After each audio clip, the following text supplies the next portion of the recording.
Now, let's hear another story about Padre Pio's encounter with the devil. Don Piorino was a priest guided by Padre Pio and one of Padre Pio's spiritual sons, who was present at the same time when this happened. He was an eyewitness and made testimony about it. Now, let us hear Don Piorino's story. One day, Padre Pio was in the confessional, hidden by two curtains. The curtains of the confessional were not closed all the way and I succeeded in seeing Padre Pio. The men, following the bookings, were prepared on a side, all in single row.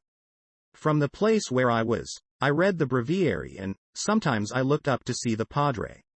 From the little church, through the door, a man came.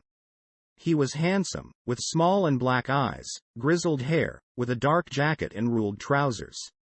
I didn't want him to distract me and so I kept on reciting the breviary, but an internal voice told me, "Stop and look." I stopped and looked at Padre Pio. That man, while taking footstep back and forth and without waiting his turn, stopped just in front of the confessional, after the previous penitent went away. He immediately entered among the curtains, standing up in front of Padre Pio. Then I didn't see the dark-haired man after that moment. Following some minutes I saw that man sank on the floor with his legs widened. On the chair in the confessional, where Padre Pio had been sitting, I didn't see Padre Pio anymore but Jesus. He was blond, young and handsome and he gazed upon the man that had fell to the floor. Then again I saw Padre Pio coming up from there. He returned to take a seat in his place and his appearance melted with Jesus' appearance. Then I saw only Padre Pio. I immediately heard his voice. "Hurry up, everyone." Nobody noticed this happening. Everybody started with their turn again.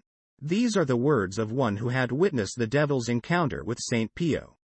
Here are some things we all should know, so that we won't be fooled by the devil in any way. First, know the appearance of the devil is pleasing when he wants to tempt people. Take note that the devil appeared as handsome and pleasing in this encounter with Padre Pio in the confessional. This is the same trick the devil uses most of the time for all of us. He presents himself as pleasing and beautiful, or even uses objects that are pleasing and beautiful. Satan uses what is good in some aspects, but as a whole isn't really good. If you have good wine, its goodness will be stained by a drop of poison. That poison will make the entire glass of wine dangerous to drink. Second, be prepared at all times. Padre Pio was a saint, yes. That's why these strange things happened to him. But that doesn't mean we can't be tricked by Satan in another way. If you observe what's happening right now in the world, the devil has gone far in deceiving people and lies are spread everywhere. Sometimes even the most basic things in man, like his biological aspects, are denied. Third, remember what to do during temptations. Prayer is the key to solve everything, practically speaking. From prayer comes other solutions. Call out to Jesus and Mary during temptations and they will surely help you. This is what Saint Alphonsus of Liguori teaches. If you do so, you will be assisted immediately. The strength needed to fight temptation and sin will be given in that instant. Fourth, have a great devotion to the Virgin Mary. Padre Pio exalted her name after that of Jesus when he drives away the devil. Satan is fearful of Our Lady. Mary, the mother of Jesus, truly is unbeatable when she fights against the devil. She has always been immaculate. She was never a slave of sin, never a slave of the devil in any way. Mary will free any child who runs to her from any temptation or sin. The more we increase our love for Mary, the more we become closer to Jesus Christ.